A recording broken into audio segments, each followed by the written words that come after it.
Facebook upload fail. Ganito rin bang lumalabas pag nag-a-upload kayo o di naman kaya'y naglo-loading lang siya?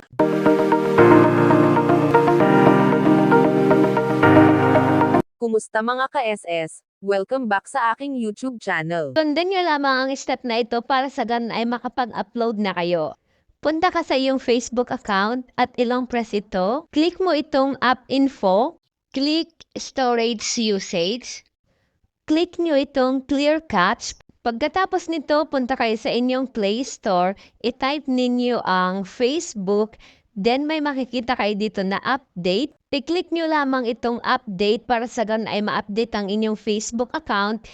Pag na-update nyo na, ganito na yung magpapakita. Pagkatapos nyo mag-update sa inyong Facebook account, try nating mag-upload kung makaka-upload ba tayo.